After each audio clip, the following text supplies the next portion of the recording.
אז אני אעשה ככה, רק תדבר. אוקיי. את תשאלי אותי או שאני צריך להגיד לדבר? מה שאתה רוצה להגיד לי. תשאלי שאלות, אני אענה. אוקיי. Questions today. Question. Yeah. Okay. אז המלחמה התחילה ואיך זה השפיע עליכם, כאילו על היהודים באזור? המלחמה התחילה, אבל אנחנו, חלם, זה רחוק מהגבול הגרמני.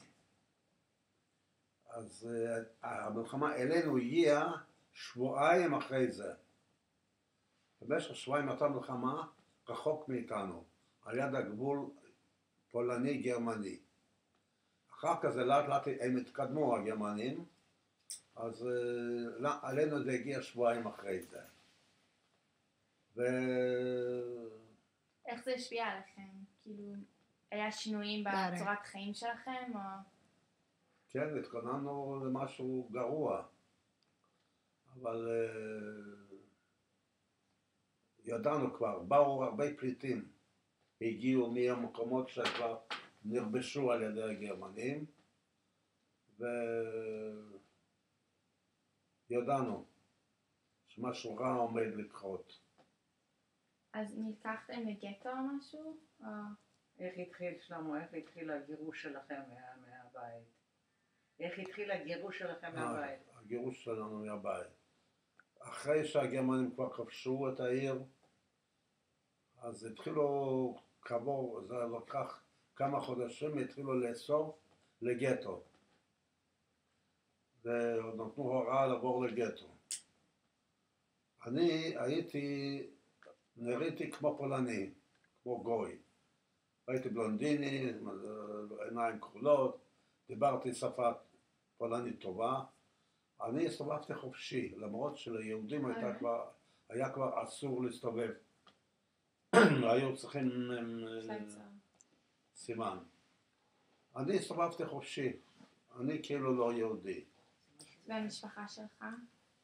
והמשפחה שלך? גם הסתובבה? המשפחה? לא. הם כבר, אבא שלי היה דתי, חזן או עם זקן.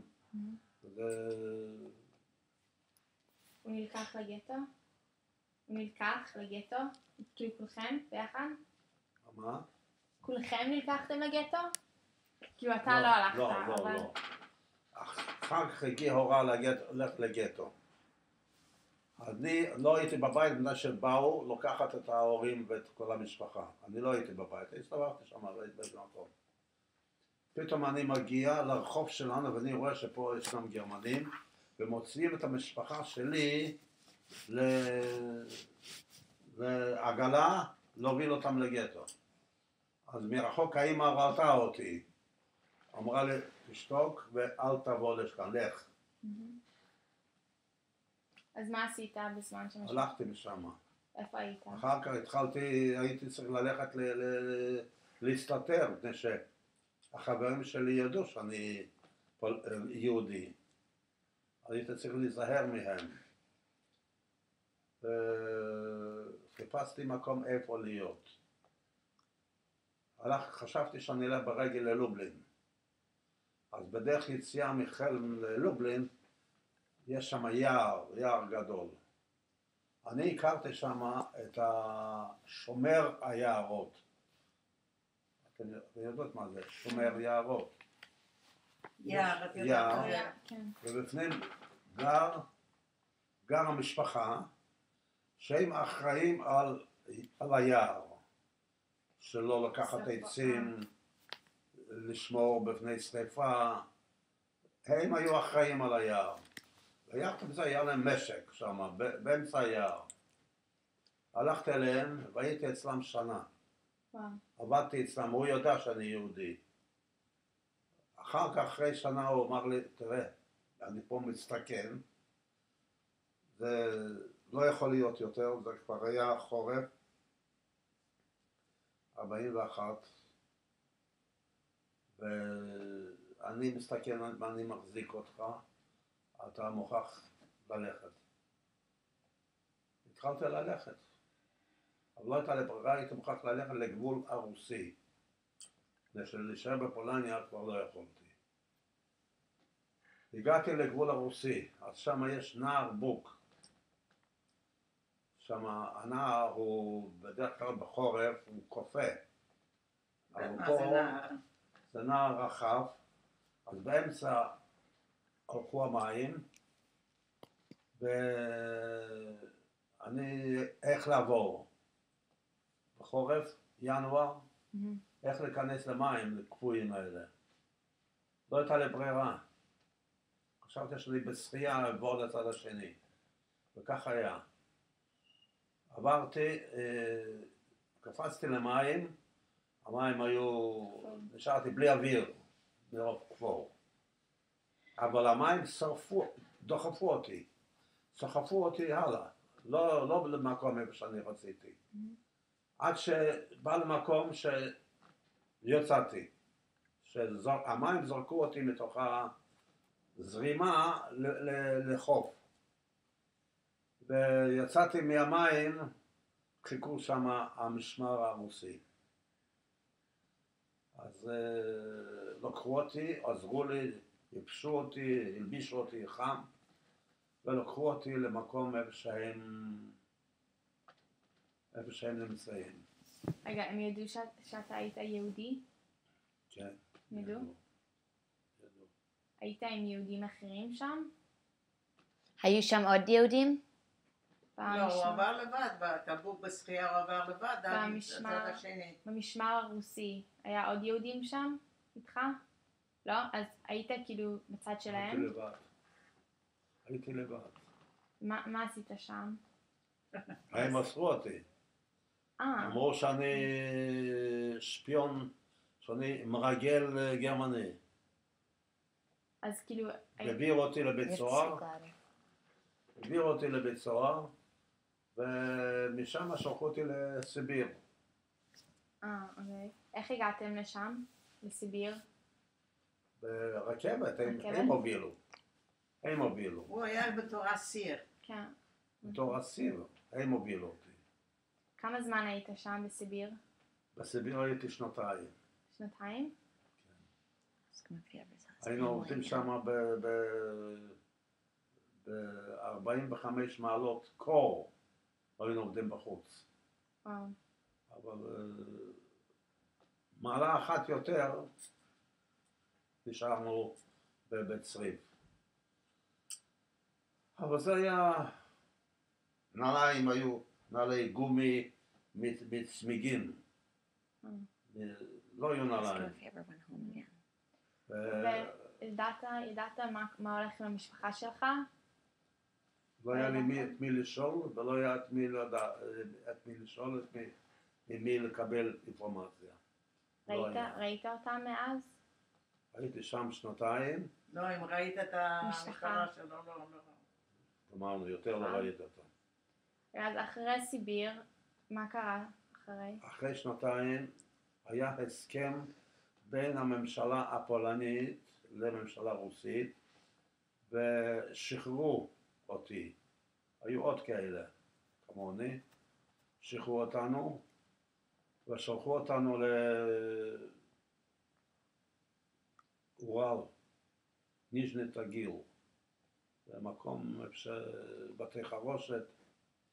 הכל הזה היה באמצע המלחמה, זה כבר היה מלחמה אז בין רוסיה לגרמניה. וזה היה בית חרושת למה? בית חרושת למה זה היה? לנשק. לנשק? לטנקים, לתותחים, לרובים. פעם חזרת הביתה? חזרת לעיר שלך אחרי המלחמה? לא, שם הייתי עד 45. עד שנת 45. זה לא רק בעיר הזאת איפה ששלחו אותה, מעיר לעיר שלחו אותם, איפה שהייתה העבודה הכי קשה, לקחו אותם. אבל אחרי המלחמה, חזרת אי פעם? חזרת? חזרתי, לא מצאתי אף אחד. נכון? והכל נשאר אותו דבר, או שהרסו את הבתים? הבית גרו גויים, זה כבר לא בית. שום דבר כבר עוד נשאר. אף יהודי לא היה כבר בעיר שלי. זו הייתה עיר ששם 40% היו יהודים. וואו. הרבה יהודים גרו בעיר הזאת. ויש לך סיפורים שמעניינים, או על מה קרה לך, כאילו במקומות מסוימים? מה קרה לי? כאילו תחושה של מה, כאילו, איך היית? סיפורים. את רוצה לספר לנו אולי? שהוא יספר. אני רק אדרבן אותו.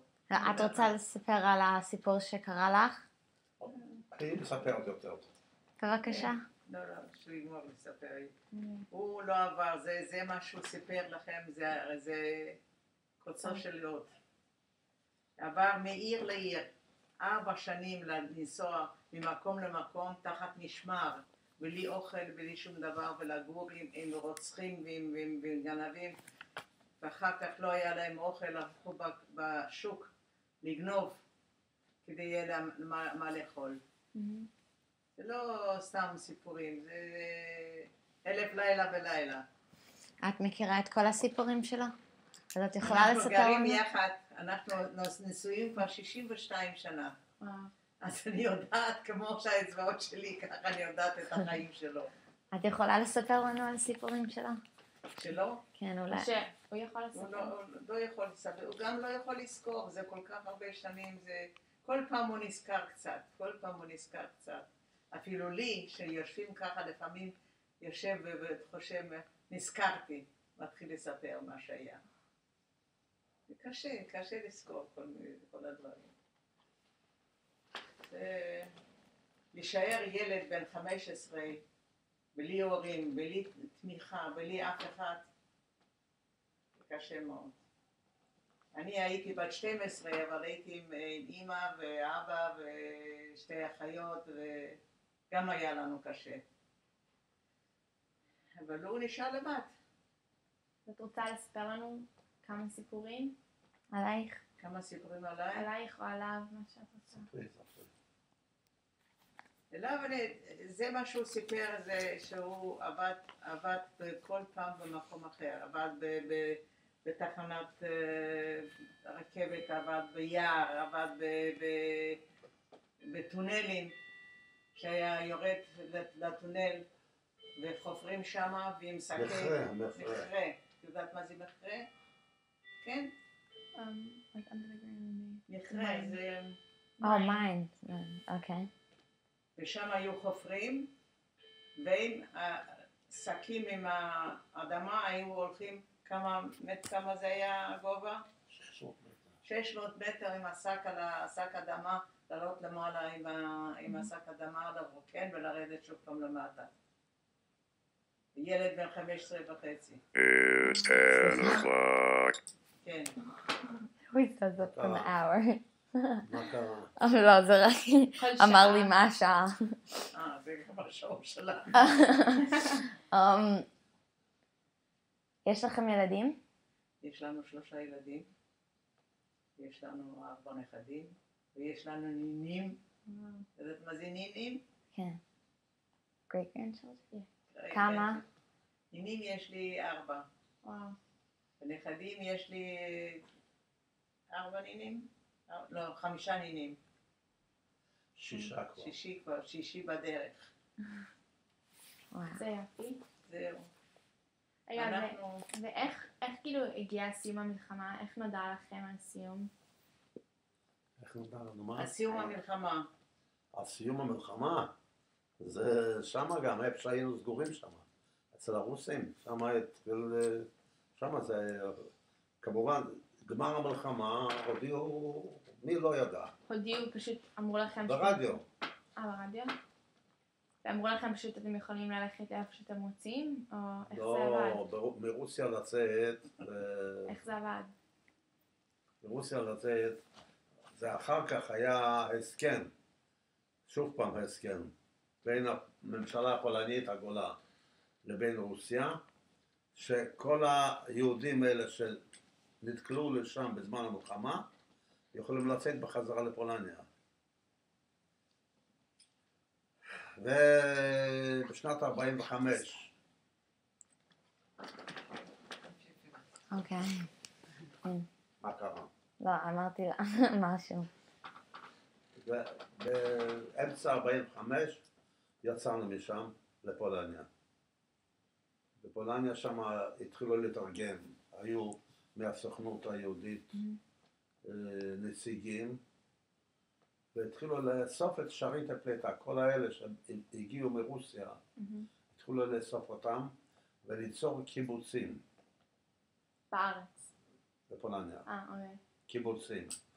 הקיבוצים האלה זה היה לא בשביל קיבוץ ממש, זה היה בשביל לרכז את האנשים לקבוצות, בשביל להוציא אותם בדרך לישראל. אז עוד לא היה ישראל, אז היה פלסטין. והיה עניין של הבריטים היו פה, ולא נתנו להיכנס. היו הרבה בעיות. אבל ככה אני עברתי, כשהגעתי לפולניה, הייתי 4 חודשים בקיבוץ כזה. ואחר כך אנחנו יצאנו בדרך לא דרך להפלה. ההפלה זה נקרא שאנחנו עברנו גבולות בחושך, לא גלוי. ככה עברנו מפולניה לצ'כיה, מצ'כיה לאוסטריה, מאוסטריה לאיטליה. ומאיטליה? בשחור עברנו לאיטליה. ובכל ארץ לפני שעברנו את זה היינו כמה חודשים. זה לוקח יותר משנה עד שהגענו לאיטליה. באיטליה התארגנו והיינו קצת יותר זמן. שם הייתי גם, השתתפתי בבית ספר ללימוד עברית וכל הדברים האלה. ואחר כך הגיע זמן ההפלה. הביאו אותנו לעיר נמל וסגרו אותנו במקום איפה שאסור לאף אחד להיכנס. בלילה הגיעה אונייה קצת רחוק מהחוף, התחילו להעביר אותנו לאונייה. אונייה קטנה, היו שם איטלקים על האונייה וגם ישראלים. אלה שנולדו כאן, מהפלמ"ח. להביא אתכם? מהפלמ"ח. בשביל מה? להביא אתכם? כן, הם באו לעזור להביא אותנו. אלה היו אנשים שהם השתתפו ביחד עם הבריטים במלחמה נגד הגרמנים. הם עזרו. אז הם עזרו שזה. אז עלינו על האונייה והתחלנו לשוט לישראל. כמה זמן הייתם על האונייה? 19 יום. וואו. 19 יום לשוט. חיינו שם על 2 מצות, חתיכת נקניק וחצי ליטר מים. זו הייתה המנה יומית של כל אחד. וככה נסענו 19 יום. עד שבלילה אחת הבריטים גילו אותנו. היינו כבר קרוב לחיפה. הבריטים גילו אותנו עם אווירון. ואנחנו סחבנו אותם, באו אוניות בריטיות והתחילו ללוות אותנו. צעקו, אולי אתם צריכים מים, אולי אתם צריכים עזרה רפואית, אולי אתם צריכים משהו. אז על כל הצעה שלהם, כולם צעקו בבין. בבין זה היה שר החוץ של בריטניה. הוא זה שאסר על היהודים להיכנס לישראל, לפלסטין אז. אבל כל הצעקות האלה לא עזרו כלום. הפעם היינו כבר, לא היה לנו כבר אוכל, לא היה לנו מים, אז לא הייתה ברירה, אז הם כבשו את האונייה שלנו. באו 2 אוניות משני הצדדים, קפצו, האונייה שלנו הייתה קטנה, קפצו האונייה, תפסו אותנו. היינו 870 איש על האונייה. 870 איש, אונייה קטנה. 870? אחד על השני, ככה, גרנו, אין לתאר באיזה צורה נעזרנו. אבל היינו צעירים כולם. גרגשים כזה, אחד על השני. כן. גרו אנשים, מעל זה עוד הרגש, עוד אנשים, שמישהו היה צריך להסתובב, היה צריך לתת ככה שיסתובב, שיוכל להסתובב. ומי שלא נעשה טוב והוציא את הראש בשביל להקיא, אז זה הקיא על כולם. אוי, זה אין לתאר, נכון? נורא. אז פה הם באו משני הצדדים, תפסו אותנו כבר, קפצו לאונייה, אנחנו כמו גיבורים, תלינו דגל, שרנו התקווה, וגמרנו, הולכים לחיפה. הכניסו אותנו לחיפה. רגע, הם הרשו לכם להיכנס לחיפה? איפה? מה? לחיפה. לא, היינו בנמל בחיפה, לא נורא. בנמל. בנמל, אוקיי. רצינו לנמל חיפה. שם פה חיכה לנו הצבא הבריטי, אנחנו החלטנו שלבד לא יורדים מהאונייה. אז באו שני חיילים, כל אחד שני חיילים, ולקחו כל אחד ואחת, סחבו אותנו בידיים וברגליים מהאונייה. ירדנו מהאונייה, אז התחילו לתת לנו דיזינפקציה. DDT. אתה יודע מה זה DDT? זה אבקה נגד פרושים, נגד קינים, נגד כל מיני... כי אני רוצה שתביאו, נכון. זה כל אחד.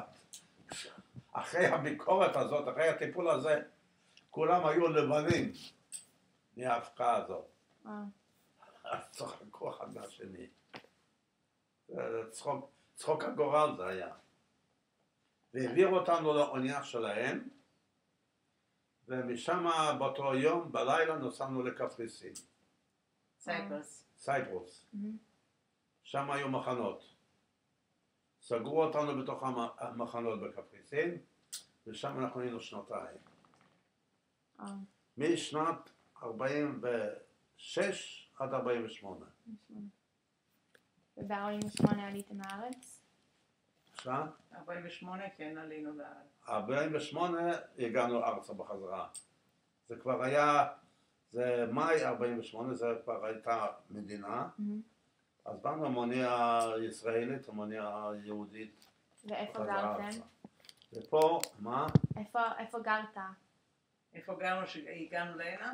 רגע, אז איך הכרתם? איך הכרנו? זה העיקר באמת. אנחנו שמה ארגנו הגנה, צבא. היינו צריכים להכין חבר'ה, ללמד אותם להילחם נגד הבריטים, ואחר כך נגד הערבים. נגד הבריטים לא כל כך, כשידענו שהבריטים יצאו, אבל נגד הערבים. אז הבריחו לנו נשק, ערובים, מקלעים. מי הבריח לכם? מהארץ. הבריחו לנו כל סוגי נשק, ואנחנו היינו מדריכים שם. היינו מלמדים את החבר'ה איך הגענו מחנה צבאי, ממש בצורה כמו צבאי, והגענו שם, לימדנו אותם להשתמש בנשק, איך להתגונן. איך ללחם. אני מפריע? לא, פשוט אני שמה שקט. אוקיי. איך להתגונן, איך להתקוף, וזהו. אז ואחר כך, חוץ מזה היה עוד שאנחנו בלילה היינו מגניבים אנשים, חבר'ה צעירים החוצה, מתחת לגדר. היו כל מיני פטנטים של המחנה בעצמו היה עשת הים. שתי גדרות. אתם הייתם פעם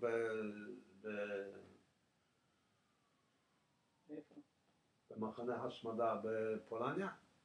לא ביקרתם. ראיתם ביד ושם? כן. אבל שם הגדרות היו כפולות, היו צריכים להעביר ולמעלה היו זרקורים שנותנים אור. אז היינו צריכים לעבור מתחת לגדרות. אז אחר כך היו חפרתם? מבריחים אותם, מה? איך? חפרתם באדמה? לא, זה מתחת לגדר. זו הייתה הברכה. חוץ מזה, היינו צריכים להבריח נשק למחנה. אז חפרנו טונלים. חפירות מתחת לאדמה. וככה היינו מעבירים נשק למחנה והחוצה ומבריחים אנשים, כל מיני דברים, חיפשנו כל מיני צורות בשביל להוציא. בשנת 48, כשחיסלו את המחנות, היו חסרים כמה מאות איש לאנגלים. זאת אומרת, הכמה מאות איש האלה הברחנו החוצה. היו בארץ. וואו. היו כבר בארץ. והם חיפשו איפה זה, לאן הם נעלמו. אז שמה ככה, הוא היה מדריך אני אמשיך. כן. הוא היה מדריך נשק.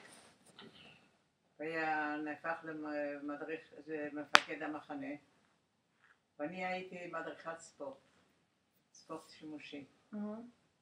אז אני אימנתי שם בחורים, הרוב בחורים, בחורות לא רצו לבוא איתי, ואני הייתי סטרונג. יופי. ולא רצו לבוא בחורים. עשינו התעמלות, עשינו ללכת על חבל, ללכת עם מדרגות, לקפוץ דרך החלון, דרך פה, דרך שם. והוא בא עם קבוצה, לבחור בחורות מי יכול ללכת למחנה שלו כדי להיות מדריכה.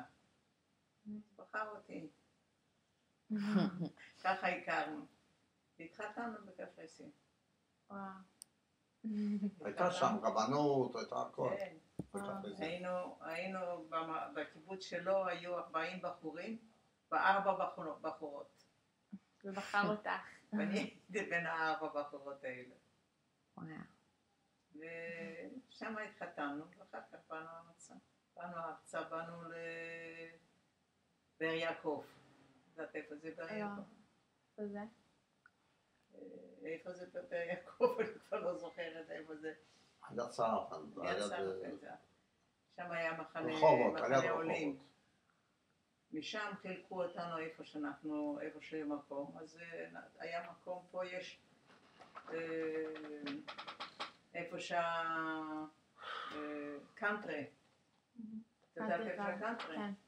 שם יש כפר ערבי, חירבת הזון, הכפר הזה. זה שם גרנו. העצים שם של הקאנטרי, הוא שתל את העצים. וואו. ושם היה הבית של הראשון. גרנו שם. 5 שנים גרנו שם, אחר כך עברנו לעינה.